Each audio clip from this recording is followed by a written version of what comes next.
Hello friends, welcome to David Afzi. ആരോഗ്യരംഗത്തിന്റെ അവിഭാജ്യ ഘടകമാണ് നഴ്സുമാർ. രോഗികളെ പരിചരിക്കുന്നതിൽ അവർ വഹിക്കുന്ന പങ്ക് വളരെ മഹത്തരമാണ്.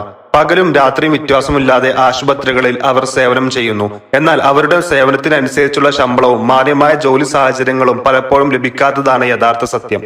ഈ അനീതിക്കെതിരെ ശബ്ദമുയർത്താനാണ് നഴ്സുമാർ സമരത്തിലേക്ക് എത്തുന്നത്. അതുകൊണ്ട് തന്നെ അവരുടെ സമരം ന്യായമായ ഒന്നാണ്. പല സ്വകാര്യ ആശുപത്രികളിലും നഴ്സുമാരുടെ ശമ്പളം എന്ന് പറയുന്നത് 12,000, 15,000, 18,000 രൂപയൊക്കെയാണ്.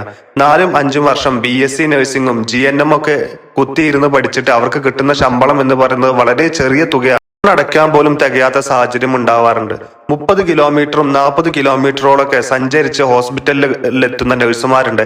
അവർക്ക് ട്രാവൽ അലവൻസിന് പോലും ഈ കിട്ടുന്ന 12,000, 15,000 ഒക്കെ തികയാത്ത സാഹചര്യമുണ്ട്. പല സ്വകാര്യ ആശുപത്രികളിലും നഴ്സുമാർ വളരെ കുറഞ്ഞ ശമ്പളത്തിനും നീണ്ട ജോലി സമയത്തിനും വിധേയരാകാറുണ്ട്. ചിലപ്പോൾ വിശ്രമിക്കാനുള്ള സമയം പോലും അവർക്ക് കിട്ടാത്തതുണ്ട്.